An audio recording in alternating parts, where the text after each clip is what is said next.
તો ચલો આજે આપણે 17/12 કરંટ અફેરની શરૂઆત કરીએ. આજનો પહેલો ક્વેશ્ચન કે તારીખ 12 ડિસેમ્બર 2024 રોજ જે મુખ્યમંત્રી શ્રી ભૂપેન્દ્રભાઈ પટેલ છે એના નેતૃત્વના રાજ્ય સરકારના કેટલા વર્ષ જે છે એ પૂર્ણ થયા છે? ચલો આપો જવાબ. 1 વર્ષ, 2 વર્ષ, 3 વર્ષ કે 4 વર્ષ? ચલો બધા લોકો જવાબ આપે કોમેન્ટની અંદર. ભૂપેન્દ્રભાઈ પટેલ જે છે એની સરકારના કેટલા વર્ષ પૂર્ણ થયા છે?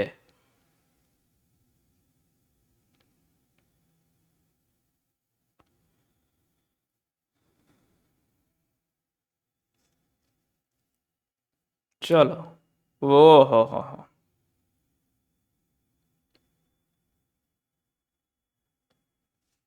એક પણ લોકોનો જવાબ જે છે અહીંયા સાચો નથી.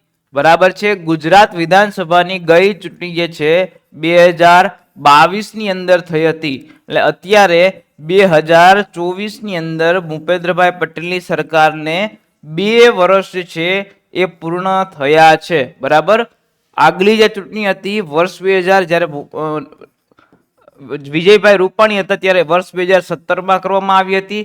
એના પછી જે છે 2022 ની અંદર ચૂંટણી કરવામાં આવી અને આ 2024 ની અંદર ભૂપેન્દ્રભાઈ પટેલની જે સરકાર છે એને કેટલા વર્ષ પૂરા થાય છે? તો એને 2 વર્ષ જે છે એ પૂર્ણ થયા છે. એટલે તમારા બધા લોકોનો જવાબ જે છે અહીંયા ખોટો પડે છે. સાચો જવાબ આવશે ઓપ્શન બી, 2 વર્ષ. બરાબર. ત્યાર પછી સ્પેશિયલી આના વિશે વાત કરીએ કે મુખ્યમંત્રી ભૂપેન્દ્ર પટેલ જે છે એના નેતૃત્વમાં ઘણા બધા એવા નિર્ણયો પણ લેવામાં આવ્યા છે. બરાબર. આ નિર્ણય જે છે એમાં ઘણી બધી પોલિસી જે છે એ પણ જાહેર કરવામાં આવી છે. સફળતાના 2 વર્ષ પૂરા થયા છે. એની સ્પેશિયલ વાત કરીએ તો ભૂપેન્દ્રભાઈ પટેલની સરકારે જે છે સ્પેશિયલી અમુક નીતિઓ જે છે એ જાહેર કરી છે. એ નીતિઓની વાત કરીએ તો એક નીતિ છે ખરીદ નીતિ. બરાબર. ખરીદ નીતિ 2024 જે છે એ સરકાર દ્વારા જાહેર કરવામાં આવી છે. ત્યાર પછી ગુજરાત જે છે textile policy, Gujarat textile policy 2024 એની પણ જે છે આમાં જાહેરાત કરવામાં આવી છે. સાથે સાથે કુટીર અને ગ્રામોદ્યોગ નીતિ. બરાબર. કુટીર અને ગ્રામોદ્યોગ નીતિ જે છે વર્ષ 2024 એની પણ જાહેરાત કરવામાં આવી છે. એની સાથે સાથે વાત કરીએ તો નારી ગૌરવ નીતિ. બરાબર. નારી ગૌરવ નીતિ 2024 નીતિ પણ જાહેર કરવામાં આવી હતી. ત્યાર પછી ગુજરાત રિન્યુએબલ એનર્જી પોલિસી 2023 ની નીતિ જે છે એણે આ પણ કરી છે. ત્યાર પછી સેમિકન્ડક્ટર પોલિસી કે ગુજરાતની અંદર સેમિકન્ડક્ટરનું પ્રોડક્શન જે છે એ ધીમે ધીમે વધી રહ્યું છે. બરાબર. બહારની કંપનીઓ જે છે આપણા ગુજરાતની અંદર ઘણો બધો જે છે એ પૈસા નાખી અને મેન્યુફેક્ચરિંગ પ્લાન્ટ અહીંયા સ્થાપવા માટે તૈયાર છે. એટલે સેમિકન્ડક્ટરની પોલિસી પણ એ લોકોએ જાહેર કરી છે. ત્યાર પછી વાત કરીએ તો નવી જે છે આઈટી. બરાબર. આઈટીની પોલિસી, આઈટી રિલેટેડ નવી નવી પોલિસી આવે છે. ત્યાર પછી ગ્રીન હાઇડ્રોજન પોલિસી. બરાબર. આ જે બધી પોલિસી જે છે એ ગુજરાત સરકાર એટલે કે ભૂપેન્દ્રભાઈ પટેલની નેતૃત્વમાં ઘણી બધી એવી સારી પોલિસીઓ પણ જે છે એ જાહેર કરવામાં આવી છે. ચલો ત્યાર પછી નેક્સ્ટ ક્વેશ્ચન. તારીખ 12 ડિસેમ્બર 2024 રોજ કોના દ્વારા પ્રાકૃતિક કૃષિ પોર્ટલ નું ગાંધીનગર ખાતેથી લોન્ચિંગ કરવામાં આવ્યું હતું? બરાબર. રાજ્યપાલ શ્રી આચાર્ય દેવવ્રત, પ્રધાનમંત્રી નરેન્દ્ર મોદી, સીએમ ભૂપેન્દ્ર પટેલ કે કૃષિ મંત્રી રાઘવજી પટેલ? બરાબર. 12 ડિસેમ્બરના રોજ કોના દ્વારા પ્રાકૃતિક કૃષિ પોર્ટલનું ગાંધીનગર ખાતેથી લોન્ચિંગ કરવામાં આવ્યું હતું? ચલો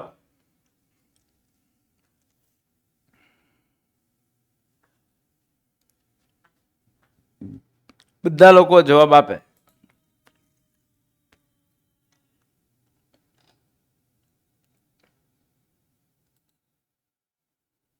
વાહ. ચલો હવે અહીંયા બધા લોકોનું જે છે જેટલા લોકોએ જવાબ આપ્યો ફરી એકવાર બધાને હાર્દિક હાર્દિક ધોવાણ થયું છે. બરાબર. બધાયનું ધોવાણ થયું છે. યસ, બધાયનું હાર્દિક હાર્દિક ધોવાણ થયું છે. ચાલો અહીંયા તમારો જવાબ આવશે ઓપ્શન સી ભૂપેન્દ્રભાઈ પટેલ, બરાબર છે. ભૂપેન્દ્રભાઈ પટેલની હસ્તે, બરાબર છે, આ પ્રાકૃતિક કૃષિ પોર્ટલ છે એનું લોન્ચિંગ કરવામાં આવ્યું હતું.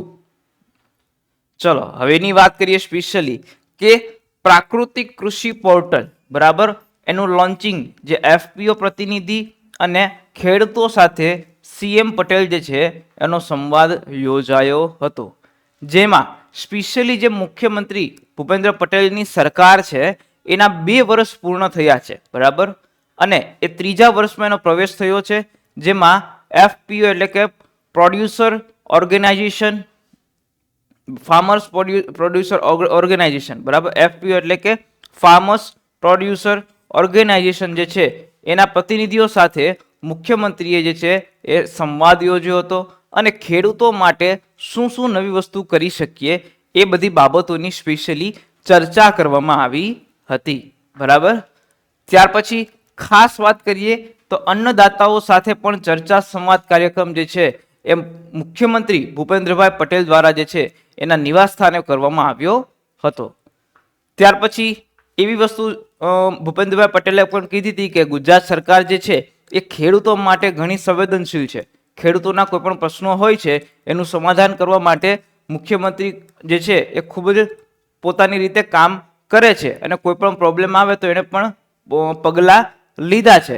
અને ત્યારે જે છે કુદરતી આફત આવે ત્યારે પેકેજોની જાહેરાત કરી છે, બરાબર. જે અતિવૃષ્ટિ થાય છે ત્યારે પાકોને નુકસાન થતું હોય છે એને માટે જે ઇન્સ્યોરન્સ આવે છે, ત્યાર પછી સહાય આપવાનું હોય છે, આ બધું કામ જે છે એ મુખ્યમંત્રી દ્વારા આ 2 વર્ષની અંદર કરવામાં આવ્યું છે, બરાબર.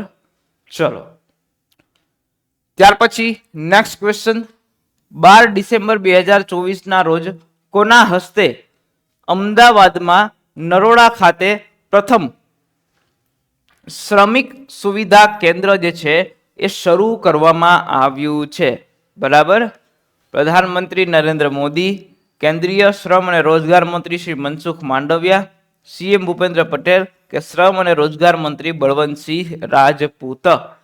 ચલો શ્રમિક સુવિધા કેન્દ્ર જેનું અમદાવાદના નરોડા ખાતે પ્રથમ કેન્દ્ર શરૂ કરવામાં આવ્યું છે એ કોના હસ્તે આનું ઉદ્ઘાટન કરવામાં આવ્યું છે?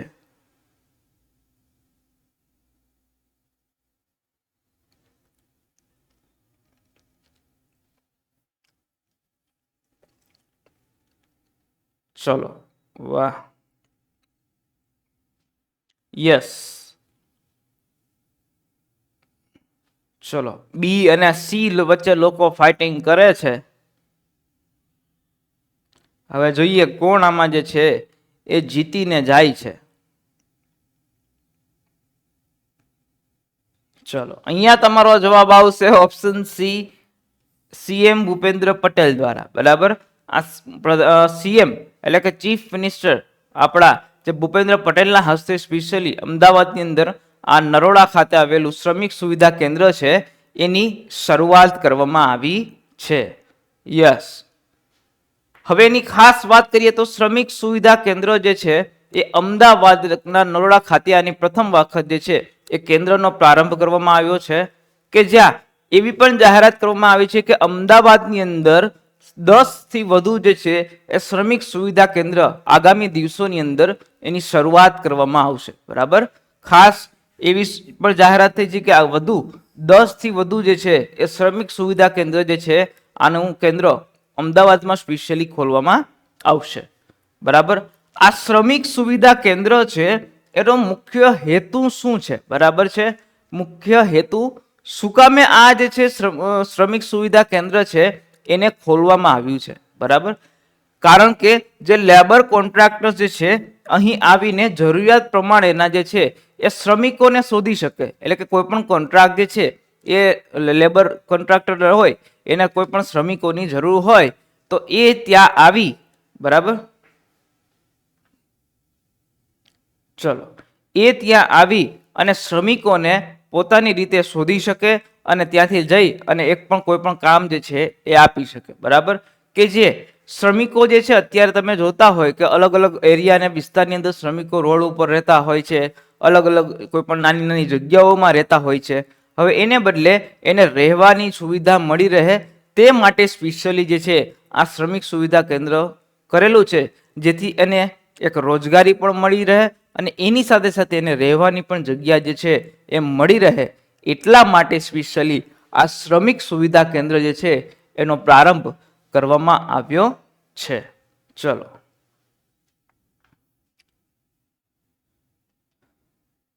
Yes, good morning, good morning.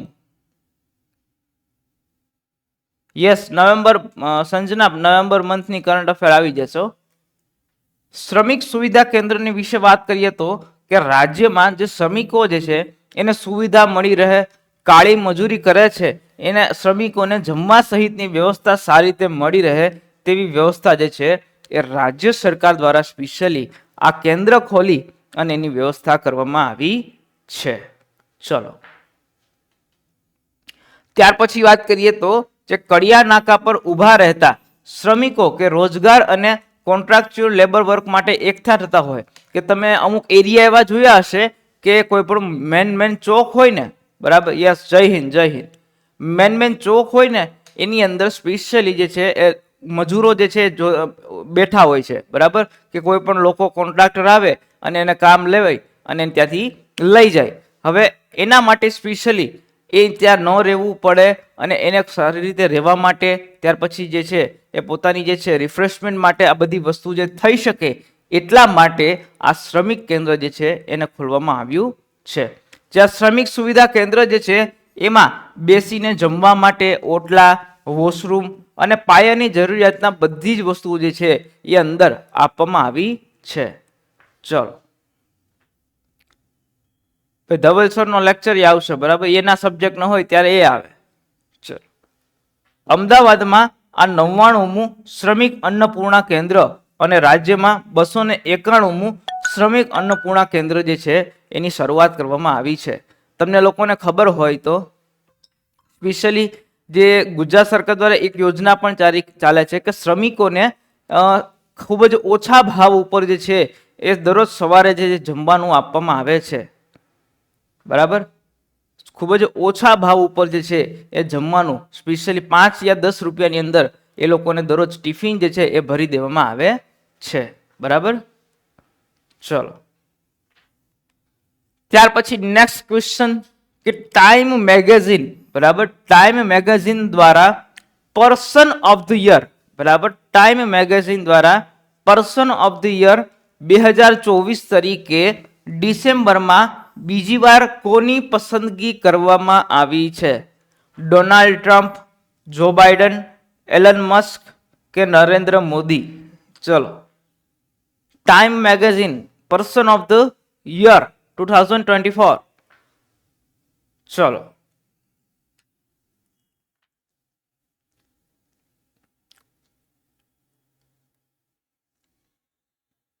ચલો, વાહ વાહ, બધા લોકોનો એક જ જવાબ છે. Very good. ચલો, જે લોકોના અહીંયા સી જવાબ જે છે એ બધા લોકોનો જવાબ જે છે અહીંયા ખોટો છે, બરાબર. બાકી એ વાળા બધા લોકોનો જવાબ સાચો છે.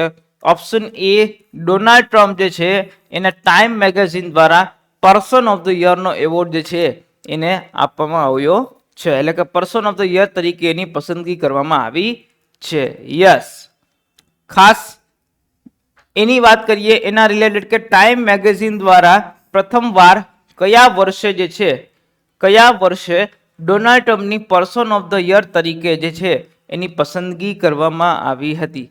પહેલી વાર ક્યારે ડોનાલ્ડ ટ્રમ્પને ટાઈમ મેગેઝિનમાં પર્સન ઓફ ધ યર તરીકેની પસંદગી થઈ હતી? વર્ષ 2016, 17, 18 કે 19? ચલો, આપો જવાબ.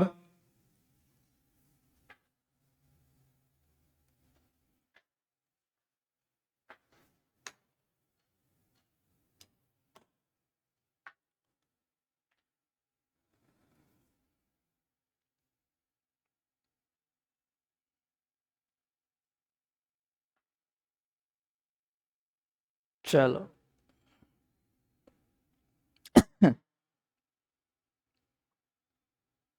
Very good.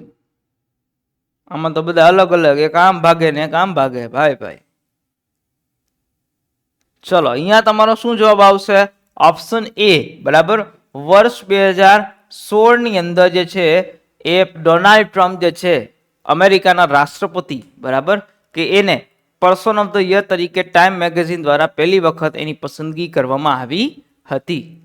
સ્પેશિયલી ખાસ તમે આ જોઈ શકો છો આ રીતનું, કે ટાઈમ મેગેઝિનની અંદર પર્સન ઓફ ધ યર તરીકે અમેરિકાના આગામી રાષ્ટ્રપતિ જેનું નામ છે ડોનાલ્ડ ટ્રમ્પ, બરાબર, કે જે જાન્યુઆરીની અંદર પોતાનું જે છે પદ સંભાળવાના છે, બરાબર, કે એને ટાઈમ મેગેઝિન દ્વારા પર્સન ઓફ ધ યર 2024 ના જે છે એ તરીકે એને ચૂંટવામાં આવ્યા છે અને સ્પેશિયલી જે છે એની પસંદગી કરવામાં આવી છે.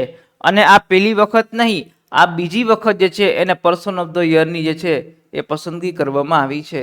આની પહેલા વર્ષ 2016 ની અંદર આની પસંદગી પણ થઈ ગઈ હતી, બરાબર. સ્પેશિયલી વાત કરીએ તો ટ્રમ્પ જે છે એ બીજી વાર અમેરિકા જે પ્રમુખ બનવાને કારણે સ્પેશિયલી તથા ડેમોક્રેટિક પક્ષ સામે તેમણે જે રીતે ટક્કર લીધી અને બાઇડનને ચૂંટણીમાંથી બહાર કાઢી નાખ્યા, અને એના માટે સ્પેશિયલી એનું જે પર્સનાલિટી છે એ ખૂબ જ શક્તિશાળી દેખાડી, જેને કારણે એને પર્સન ઓફ ધ યર જે છે એ રીતે પસંદગી કરવામાં આવી છે. ચલો ભાઈ, વાંધો નથી ને? બધા જાગો છો ને?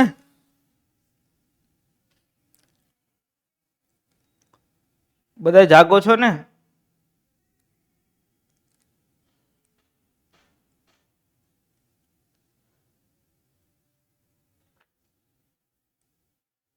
સંજનાબેન, મેં એક વખત કીધું કે મુકાઈ જશે, તમે વારંવાર મેસેજ કરશો ને તો મારો જવાબ એ જ રહેશે. મેં એક વખત કીધું કે મુકાઈ જશે એટલે મુકાઈ જશે, તમે વારંવાર પૂછો કે પીડીએફ મૂકો, એનો કોઈ મિનિંગ નથી. મેં કીધું કે મુકાઈ જશે. ચલો, ખાસ જે આ પહેલા ટ્રમ્પ જે છે એને 2016 ની અંદર પણ પસંદગી આની કરવામાં આવી હતી, અને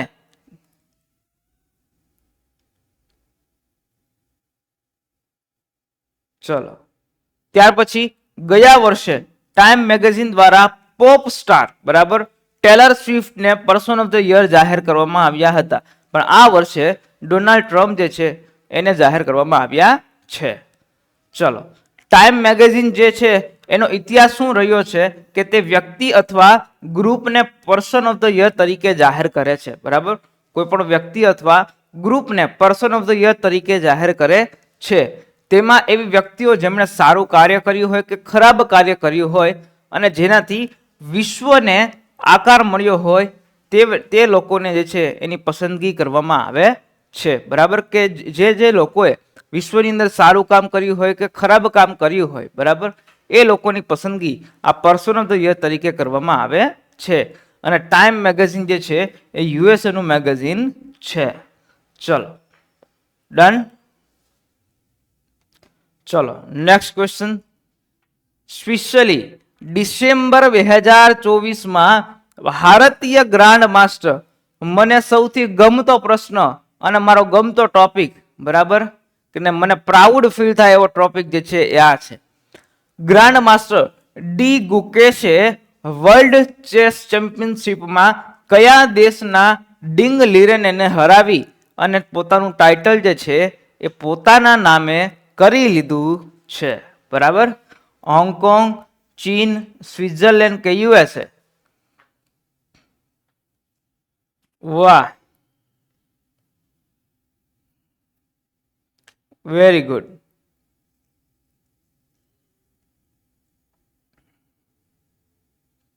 ચલો,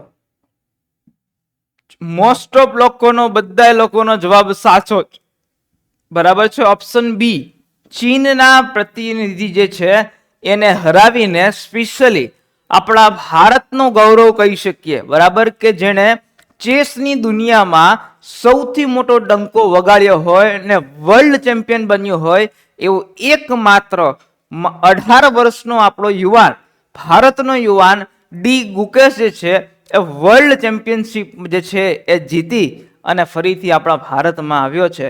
બરાબર. વિશ્વનાથ આનંદ પછીનો જો કોઈ પણ વ્યક્તિ હોય એ છે ડી ગુકેશ, કે માત્ર સૌથી નાની વયે એક રેકોર્ડ બનાવનાર. બરાબર. માત્ર 18 વર્ષની વયે વર્લ્ડ ચેસ ચેમ્પિયનશિપ જીતી અને પોતાનું નામ દેશ અને દુનિયામાં રેકોર્ડ કરનાર વ્યક્તિ છે આ છે ડી ગુકેશ. બરાબર. Yes, good morning Ayush. ચાલો હવે એના રિલેટેડ બીજો ક્વેશ્ચન કે વર્લ્ડ ચેસ ચેમ્પિયનશિપ 2024 સંદર્ભે યોગ્ય તથ્ય અલગ તારવો. બરાબર. યજમાન સિંગાપોર. 12 વર્ષ બાદ કોઈ ભારતીય ચેસ ખેલાડીએ આ ટાઇટલ પોતાના નામે કરીને સિદ્ધિ મેળવી છે. લીરેનને હરાવીને ગુકેશ 18 વર્ષની વયે યંગેસ્ટ યુવા વર્લ્ડ ચેમ્પિયન જે છે એ બન્યો છે કે એ બી સી તમામ. વાહ, હમણાં આવશે સરકારી. સુપ્રભાત, સુપ્રભાત. ચલો, યસ યસ, ઓપ્શન ડી સાચો જવાબ છે. એ બી સી તમામ. એની ખાસ આપણે ચર્ચા કરીએ. વર્લ્ડ ચેસ ચેમ્પિયનશિપ કે જ્યાં ભારત જે છે એ ઘણો બધો ઇતિહાસ સર્જ્યો છે, કે જેમાં આપણા ભારતનો યુવાન જેનું નામ છે ડી ગુકેશ. બરાબર. એને આ વખતે વર્લ્ડ ચેસ ચેમ્પિયનશિપ જીતી અને આ જે છે આપણા ભારતનું, ઇન્ડિયાનું નામ જે છે એ રોશન કર્યું છે. બરાબર. જેમાં આ જે વર્લ્ડ ચેસ ચેમ્પિયનશિપ છે યજમાન દેશ કયો હતો? એ દેશ હતો સિંગાપોર. બરાબર. સિંગાપોર જે છે એ યજમાન દેશ હતો. એની સાથે સાથે જે ડી ગુકેશ જે છે એને કોને હરાવીને આ ચેસ ચેમ્પિયનશિપ જીતી છે? તો એ ડિંગ લિરેનન. બરાબર. ડિંગ લિરેનન કે જે ચીનના ખેલાડી હતા એને હરાવી અને આ વર્લ્ડ ચેસ ચેમ્પિયનશિપ જે છે એ જીતી લીધી છે. બરાબર. ત્યાર પછી સ્પેશિયલી કોઈ પણ એવો વ્યક્તિ કે જેને 12 વર્ષ પછી વર્લ્ડ ચેસ ચેમ્પિયનશિપ જીતી અને મોટો ઇતિહાસ જે છે એ સર્જી દીધો છે. અને બીજો રેકોર્ડ એવો પણ જે છે કે સૌથી નાની વયે. બરાબર. સૌથી નાની વયે. અહીંયાથી તો ભાઈ ચલો વિડીયો ચોટે છે, અહીંયાથી તો બરાબર છે અમરીશભાઈ, અહીંયાથી તો ક્લિયર છે. Good morning, good morning. Okay okay, ચલો સૌથી નાની વયે તમારું એકવાર નેટ જે છે ને એ ચેક કરો તુષારભાઈ.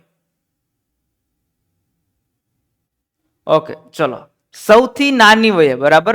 સૌથી નાની વયે જે છે એ વર્લ્ડ ચેસ ચેમ્પિયન બનનાર એ ભારતનો અને વિશ્વનો સૌથી એ પહેલો ખેલાડી બની ગયો છે. બરાબર. આવા રેકોર્ડ જે છે એને ચેસ ચેમ્પિયનશિપની અંદર જે છે એ તોડ્યા છે. એના વિશે ખાસ ચર્ચા કરીએ તો ગુકેશ જે છે સૌથી યુવા ચેસ વર્લ્ડ ચેમ્પિયન બનનારો. બરાબર. ગેરી કાસ્પોવાસા. બરાબર. ગેરી કાસ્પારોવનો રેકોર્ડ તોડ્યો છે. જેમાં ગુકેશ જે છે એને 18 વર્ષ 8 મહિના અને 14 દિવસની વયે છે આ ટાઇટલ જીતી અને વર્લ્ડ લેવલનો ઇતિહાસ જે છે અને રેકોર્ડ જે છે એ સર્જી દીધો છે. જેમાં કાપારોવે જે છે એ 22 વર્ષ 6 મહિના અને 27 દિવસની વયે જે છે એને ટાઇટલ જીત્યું હતું. અને એના પછી આ ડી ગુકેશે માત્ર 18 વર્ષની વયે જે છે આ ટાઇટલ જીતી અને ઇતિહાસ સર્જ્યો છે. ચલો ત્યાર પછી જે વિશ્વનાથ આનંદ જે છે એના પછી આ ઉપલબ્ધિ મેળવનારો જે છે ડી ગુકેશ એ બીજો ભારતીય છે. બરાબર.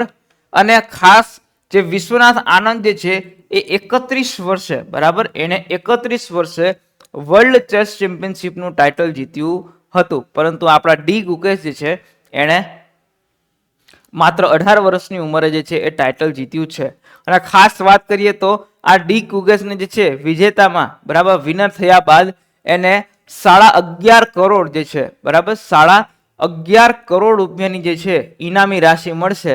પરંતુ હમણાં તમે ન્યૂઝમાં એમાં જોવો છો કે એમાંથી ભારત સરકારનો ટેક્સ છે એ 4.5 કરોડ જે છે એને આપવો પડશે. બરાબર. 11.5 કરોડની ઇનામી રાશિ એ આપણા યસ 4.5 કરોડનો ટેક્સ છે. 11.5 કરોડ એને ઇનામી રાશિ મળશે અને એમાંથી 4.5 કરોડ જે છે એને ભારત સરકારને ટેક્સના પૈસા આપી દેવાના છે, બરાબર. મારા મતે હું એવું કહું છું કે આપણા ઇન્ડિયાનું નામ વર્લ્ડ લેવલે જે છે એ સારું કર્યું હોય એ બાબતે આનો ટેક્સ જે છે અમુક ટકા ઓછો કરી દેવો જોઈએ. ચલો, બિચારો મહેનત એની ને 4.5 કરોડ સીધા ગવર્મેન્ટ એના ખાતે લઈ જાય. ચલો, ત્યાર પછી ગુકેશ જે છે એ વર્ષમાં ઘણી બધી સિદ્ધિઓ જે છે હાંસલ કરી છે, જેની અંદરની વાત કરીએ તો કેન્ડિડેટ્સ 2024 તથા ચેસ ઓલિમ્પિયાડ જે સામેલ છે, જેમાં ગોલ્ડ મેડલ પણ એને હાંસલ કર્યો હતો, બરાબર. કેન્ડિડેટ્સ 2024 અને ચેસ ઓલિમ્પિયાડમાં પણ એને ગોલ્ડ મેડલ જે છે એ મળ્યો હતો. ચલો, ત્યાર પછી 6.5 બરાબર 6.5 પોઈન્ટ સાથે અંતિમ રાઉન્ડનો પ્રારંભ થયો હતો અને અંતિમ મેચ પણ ડ્રો તરફ આગળ વધી રહી હતી અને ત્યારે લિરેનની એક ભૂલ તેને ભારે પડી અને ગુકેશ જે છે એને વિજય જે છે મેળવ્યો હતો, બરાબર. ગુકેશને જે છે 11.5 કરોડ બરાબર 11.5 કરોડની પ્રાઇઝ જે છે એ મની મળ્યા હતા. ચલો, ત્યાર પછી નેક્સ્ટ ક્વેશ્ચન. તાજેતરમાં ચર્ચામાં રહેલ the places of worship act 1991 સંદર્ભે નીચેના પૈકી કયું જે છે વિધાન અયોગ્ય માલુમ પડે છે, બરાબર. અયોગ્ય માલુમ પડે છે.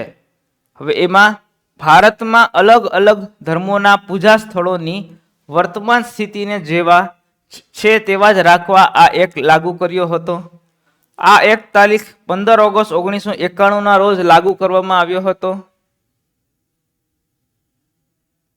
ત્યાર પછી કાયદાની કલમ 8 નું ઉલ્લંઘન કરનારને 5 વર્ષ સુધીની જેલ અને દંડની જોગવાઈ થશે અને આ કાયદો ભારતીય બંધારણના ધાર્મિક સ્વતંત્રતાના અધિકાર અંતર્ગત કોઈ પણ ધાર્મિક સ્થળને બીજા ધર્મના સ્થળમાં બદલવા માટે પર રોક લગાવે છે. ચલો, હાલમાં આ મુદ્દો છે આ એક્ટ જે છે ખૂબ જ ચર્ચાની અંદર છે, બરાબર. હવે આ શેનો કાયદો છે, શું છે, હવે અલગથી આપણે સમજીએ.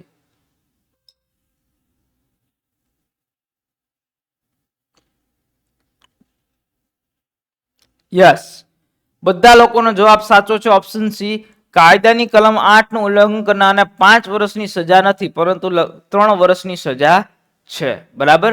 હવે ખાસ વાત કરીએ એના રિલેટેડ બીજો ક્વેશ્ચન કે ભારતીય બંધારણની ધાર્મિક સ્વતંત્રતાના અધિકાર હેઠળની કઈ કલમ અંતર્ગત નાગરિકોને પોતાનો ધર્મ માનવા અને તેનું પાલન કરવાની જે છે એ આઝાદી છે. કલમ 24, કલમ 25, કલમ 26 કે બી અને સી બંને?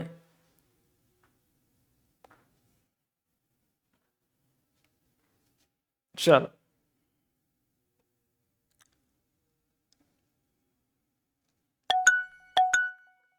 યસ, બધા લોકોનો જવાબ અહીંયા સાચો છે. ઓપ્શન ડી, બી અને સી બંને. હવે સ્પેશિયલી વાત કરીએ આ કાયદા વિશે, બરાબર. 8 નંબરનો આન્સર બહાર આવ્યો, અયોગ્ય માલુમ પડે છે. સી જે છે તમારો જવાબ ખોટો છે, બરાબર. શ્રુતિ, ઓકે, સી તમારો જવાબ જે છે એ ખોટો છે. હવે સ્પેશિયલી આ કાયદાની વાત કરીએ તો પ્લેસીસ ઓફ વર્શિપ એક્ટ 1991, બરાબર, કે જે અત્યારે બાંગ્લાદેશની અંદર અને અલગ અલગ જગ્યાએ હિન્દુઓ પર જે છે અત્યાચાર થઈ રહ્યા છે, બરાબર. હિન્દુઓ ઉપર અત્યાચાર થઈ રહ્યા છે, બરાબર. અને જેમાં ત્યાં બાંગ્લાદેશની અંદર આપણા હિન્દુ મંદિરો ઉપર જે છે એ સ્પેશિયલી તોડફોડ કરવામાં આવે છે. ત્યાર પછી ધર્મ વિરુદ્ધની જે લડાઈ થાય છે એ બાબતનું સ્પેશિયલી જે છે આ એક્ટ બનાવવામાં આવ્યો હતો, બરાબર. સ્પેશિયલી જે છે મારું માનવું એવું છે કે આપણે જે ભારત દેશમાં રહીએ છીએ એ બધી સંસ્કૃતિઓનો દેશ છે, બરાબર. હિન્દુ હોય, મુસ્લિમ હોય, શીખ હોય, ઈસાઈ હોય, ખ્રિસ્તી હોય, કોઈ પણ ધર્મના લોકો જે છે મોસ્ટ ઓફ બધા ધર્મના લોકો અહીંયા રહે છે. હવે એક માત્ર ધર્મ પાછળ ભાઈ તમારો કૃષ્ણ છે તો આ લોકોનો અલ્લાહ છે, બરાબર છે. બધા બાકી બીજા લોકોનો વાહેગુરુ છે. ભગવાન એક જ છે, પણ એ ભગવાનની લડાઈ માટે આટલી બધી શું કામે મારપીટ કરવી જોઈએ, બરાબર. બધાએ સાથે મળી અને એકબીજાના ધર્મ જે છે એનું જે છે રિસ્પેક્ટ કરવી જોઈએ, એકબીજાના ધર્મના તહેવારો ઉજવવા જોઈએ. આ બધી વસ્તુ હોવી જોઈએ. પણ હમણાં એવા તોફાનો ને આ બધી વસ્તુ થાય છે એ ખૂબ જ ખોટી વસ્તુ થતી હોય છે. બરાબર, બધા ધર્મો આપણા માટે સારા છે. બરાબર, બધા ધર્મો આપણા માટે સારા છે અને બધા ધર્મનું આપણે આદર સન્માન કરવું જ જોઈએ. જે ભારતમાં અલગ અલગ ધર્મના લોકો જે છે એ પૂજા સ્થળોની જે છે વર્તમાન સ્થિતિ જેવી છે, જેમાં એ જ વસ્તુ રાખવા માટે, બરાબર, ક્યાંક એવી જગ્યા એવી હોય કે જ્યાં હિન્દુ મંદિર હોય ત્યાં મસ્જિદ બનાવી નાખે, એવું ન બને એટલા માટે સ્પેશિયલી, બરાબર છે, આ જે છે એક્ટ બનાવવામાં આવ્યો હતો કે ભારતના જે અલગ અલગ ધર્મોના પૂજા સ્થળો છે એની વર્તમાન સ્થિતિને જેવા છે તેવા જ રાખવા માટે સ્પેશિયલી આ 15 ઓગસ્ટ 1991 ના રોજ આ જે છે પ્લેસીસ ઓફ વર્શિપ એક્ટ જે છે એ લાગુ કરવામાં આવ્યો હતો. કારણ કે ત્યારની સ્થિતિ એવી હતી કે લોકો જે છે જ્યાં કોઈ પણ મસ્જિદ હોય તો મસ્જિદને પાડીને હિન્દુ મંદિર બનાવી નાખે, ને હિન્દુ મંદિર હોય એને પાડીને એની જગ્યાએ પૂજા સ્થળ હોય એની જગ્યાએ આ સ્પેશિયલી મસ્જિદ બનાવી નાખે. આ જે વસ્તુ ન થાય એટલા માટે સ્પેશિયલી આ કાયદો જે છે એને ઘડવામાં આવ્યો હતો. બરાબર છે. હવે એમાં વાત કરીએ તો કાયદા જે છે, કાયદામાં કહેવામાં આવ્યું છે કે દેશમાં, બરાબર, દેશમાં જો આઝાદીના સમયે એટલે કે 15 ઓગસ્ટ 1947, બરાબર, ત્યારે જે પૂજા સ્થળો એ સ્થિતિમાં હતા એને એ જ રાખવામાં આવે. બરાબર, ભારત આઝાદ થયો પછી જે કોઈ પણ ધર્મ સ્થળો હોય જ્યાં મસ્જિદ હોય તો ત્યાં મસ્જિદ જ રાખવાની, જ્યાં હિન્દુ ધર્મનું હનુમાનજીનું મંદિર હોય ત્યાં હનુમાનજીનું મંદિર જ રાખવાનું. બરાબર, એમાં કોઈ પણ જાતનો ચેન્જીસ કરવામાં આવશે નહીં, અને જો કોઈ પણ વ્યક્તિ ચેન્જીસ કરશે તો એને દંડ અને સજા જે છે એ આપવામાં આવશે. બરાબર, અને સ્પેશિયલી બંધારણની કલમ 25 અને 26, બરાબર, બંધારણની જે કલમ 25 અને 26 છે એ પણ એવું કહે છે કે તમારી અંદર જે છે એ ધાર્મિક સ્વતંત્રતાનો તમને અધિકાર છે. બરાબર, તમારે કયા ધર્મનું માનવું એ તમારા ઉપર છે, તમે ગમે તે ધર્મ છે એ માની શકો છો. બરાબર છે, અને તમને એનું પાલન કરવાની પૂરેપૂરી આઝાદી આપવામાં આવી છે આપણા બંધારણ દ્વારા. ત્યાર પછી જે કાયદો છે આ જ અધિકાર હેઠળ કોઈ પણ ધાર્મિક સ્થળને બીજા ધર્મના સ્થળમાં જે છે એ બદલવા માટે સ્પેશિયલી રોક લગાવે છે. બરાબર, કે કોઈ પણ વ્યક્તિ હોય, મસ્જિદ હોય તો ભાઈ મંદિર નહીં બનાવવાનું, મંદિર હોય તો મસ્જિદ નહીં બનાવવાનું, જેનું જે છે એ રાખો, બીજી કોઈ લપ ન કરો. આ પ્લેસીસ ઓફ વર્શિપ એક્ટ જે છે એ બધા જ ધાર્મિક સ્થળો ઉપર લાગુ હોય છે. બરાબર, એ મોસ્ટ ઓફ બધા જ ધાર્મિક સ્થળો ઉપર લાગુ હોય છે. એટલે કે હિન્દુ હોય, મુસ્લિમ હોય, શીખ હોય, ક્રિશ્ચિયન હોય, બધા ધર્મના મંદિરો, ચર્ચ, મસ્જિદ જે છે એના બધા ઉપર જે છે એ લાગુ પડે છે, અને એ કોઈ પણ જાતનું જે છે એમાં ચેન્જીસ કરી શકે નહીં. આ કાયદા જે છે એમાં એ પણ જોગવાઈ આપવામાં આવી છે કે ધાર્મિક સ્થળોમાં બદલાવને લઈને જો કોઈ વિવાદ થાય, બરાબર, તો ચુકાદો આપતી વખતે 15 ઓગસ્ટ 1947 ની સ્થિતિ પર જે છે એ વિચાર કરવામાં આવશે. બરાબર, કે જો એવું બને છે કે કાયદાને અનુરૂપ કોઈ પણ વિવાદ થાય છે, બરાબર, તો 15 ઓગસ્ટ 1947 ની જે સ્થિતિ જે કંઈ પણ હશે એને રિલેટેડ જે છે એ ચુકાદો આપવામાં આવશે.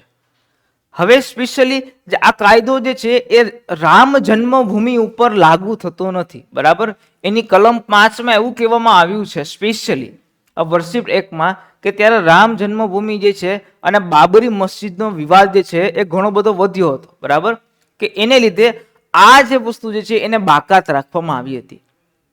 બરાબર, અયોધ્યાનું રામ મંદિર અને બાબરી મસ્જિદનો જે વિવાદ જે છે એના ઉપર આ કાયદાની કોઈ પણ જોગવાઈ જે છે એ લાગુ પડશે નહીં. બરાબર, એટલે કલમ 5 ની અંદર સ્પેશિયલી આ રામ જન્મભૂમિ અને બાબરી મસ્જિદનો વિવાદ જે છે એ આ કાયદામાં લાગુ પડતો નથી. ત્યાર પછી કલમ 6 ની અંદર, બરાબર, કલમ 6 ની અંદર સ્પેશિયલી એમાં 3 વર્ષ સુધીની જે છે એ સજાની જોગવાઈ કરવામાં આવી છે કે જો કોઈ પણ વ્યક્તિ આ કાયદાનું ઉલ્લંઘન કરે છે, બરાબર, આ કાયદાનું ઉલ્લંઘન કરે છે તો તેને 3 વર્ષની, બરાબર, 3 વર્ષની જેલની સજા અને સાથે દંડ જે છે એ ફટકારવામાં આવી શકે છે. બરાબર, આટલી વસ્તુ જે છે એ આ કાયદામાં આવી છે. ચલો, સમજાઈ ગયું બધા લોકોને? સમજાઈ ગયું?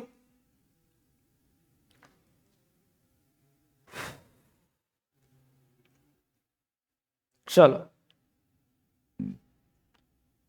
ગુજરાતી સાહિત્યકાર ગૌરીશંકર ગોવર્ધન રામ જોશી એનું તખલ્લુસ એટલે કે ઉપનામ જણાવો. ધૂમકેતુ, સુંદરમ, વાસુકી, ઉપમન્યુ. ચલો, ગૌરીશંકર ગોવર્ધન રામ જોશી.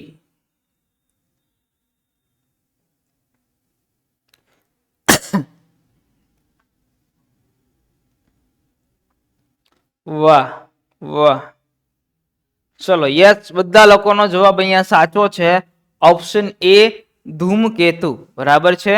12 ડિસેમ્બરના રોજ ગૌરીશંકર બરાબર છે એટલે કે આપણા ધૂમકેતુનો જે છે એ જન્મ દિવસ હતો. એટલે કે ટૂંકી વાર્તાના બરાબર, ટૂંકી વાર્તાના ભીષ્મ પિતામહ કે જેને આપણે ધૂમકેતુ તરીકે ઓળખીએ છીએ, ગૌરીશંકર ગોવર્ધન રામ જોશી બરાબર, એનો જન્મદિવસ હતો.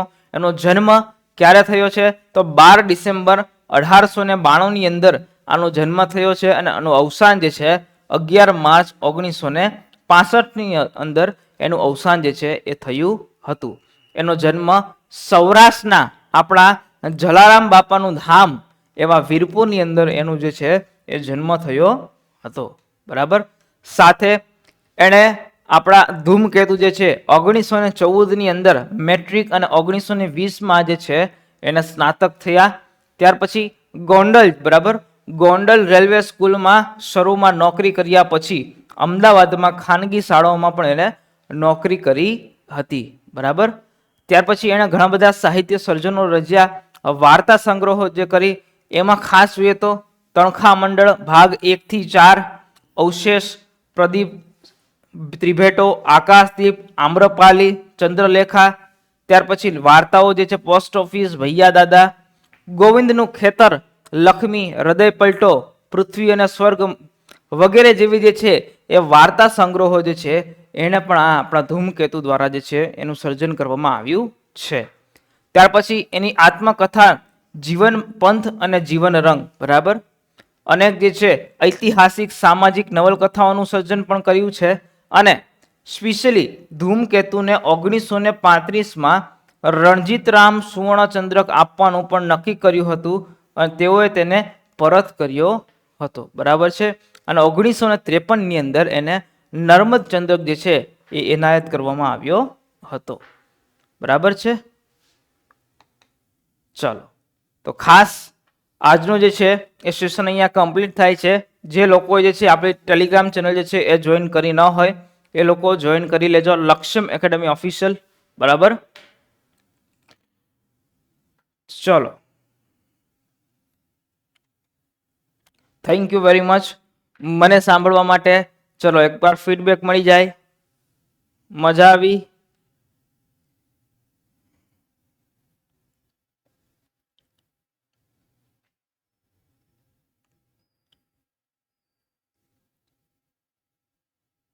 ઓકે,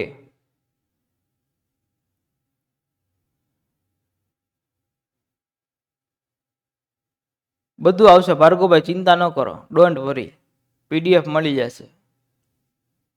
ચલો ઓકે, તો ખાસ મળીએ છીએ આવતીકાલના સેશનમાં. પીડીએફ મળી જશે આવતીકાલના સેશનમાં, કોઈ વાંધો નહીં. શ્રુતિ જોઈ લેજો, રેકોર્ડેડમાં છે. શ્રુતિ મળીએ છીએ આવતીકાલના સેશનમાં. ત્યાં સુધી મને રજા આપો. જય હિન્દ, જય ભારત.